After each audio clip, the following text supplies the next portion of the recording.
और लगातार आप देख भी रहे होंगे कि हरियाणा के चाहे वो खाद से रिलेटेड मुद्दे थे, चाहे वो 1,20,000 जो हमारे HKRN के लगाए हुए थे उनको जॉब की गारंटी के बिल थे, उसी तरह से पंचायत का विस्तृत बिल था और इसी तरह से नगर पालिका ULB के थे। तो सारे पे अच्छे से चर्चा हुई है और सारे बिल पास हुए हैं, कुछ आज है। HKRN की अगर हम बात करते हैं तो कहीं ना कहीं विपक्ष संतुष्ट नहीं है, चर्चा अभी भी संभव है इन चीजों को लेकर के। विपक्ष को संतुष्ट होना भी नहीं चाहिए, विपक्ष ही संतुष्ट हो गया तो फिर बचा क्या, जबकि अभी हाल ही में जनता ने संतुष्ट करके भेजा है उनको।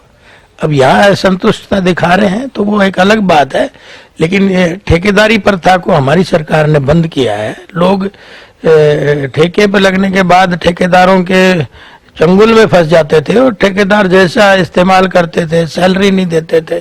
तो आज उसको HKRN करके और उनको उन सारे चंगुलों से छुड़ाने का जहाँ काम किया है, वहीं पक्की नौकरी 58 साल देने की बात कही है सरकार ने, उसका बिल पास किया है।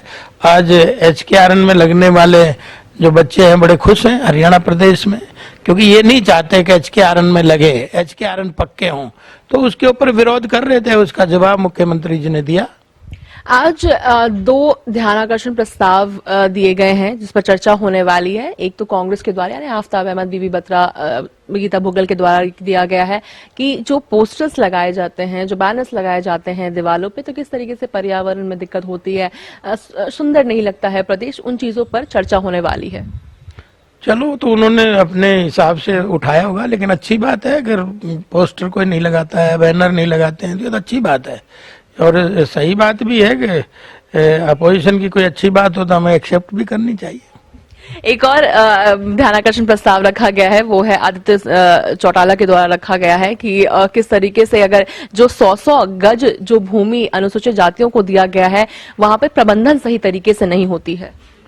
नहीं, प्रबंधन तो सही तरीके से है, प्रबंधन के हिसाब से ही सब चलता है।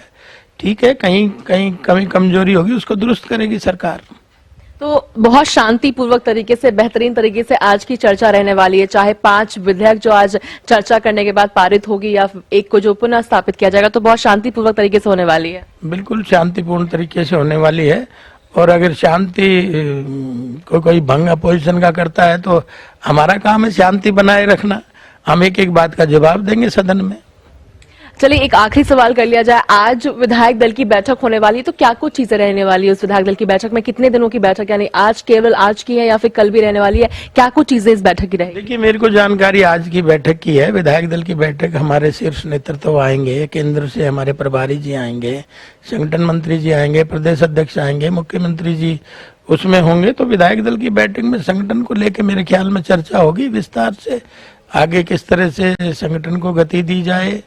चुनाव शायद हो सकता है समीक्षा हो, ये जो चुनाव अभी विधानसभा का हुआ है, तो ऐसी अनेक बातें होंगी। अभी उनकी जानकारी हमें नहीं प्राप्त हुई है, होंगी तो आपको जरूर बताएंगे। बहुत बहुत धन्यवाद हमारे साथ बातचीत करने के लिए। तो हम सुन रहे थे भारतीय जनता पार्टी के वरिष्ठ विधायक हैं लक्ष्मी यादव, जिन्होंने आखिरी दिन के सत्र से पहले हरियाणा न्यूज से बातचीत की है तमाम मुद्दों को लेकर के कि किस तरीके से सदन में क्या कुछ चीजें रहने वाली है, किस तरीके से जो 3 दिन सदन की कार्रवाई रही, कितने बेहतरीन तरीके से सभी विधायकों को बोलने का मौका दिया गया, सभी को अपनी अपनी बातें चर्चा करने का भी यहाँ पर मौका दिया गया। तो सभी चीजों को लेकर के लक्ष्मी यादव जी ने हरियाणा न्यूज से बातचीत की है।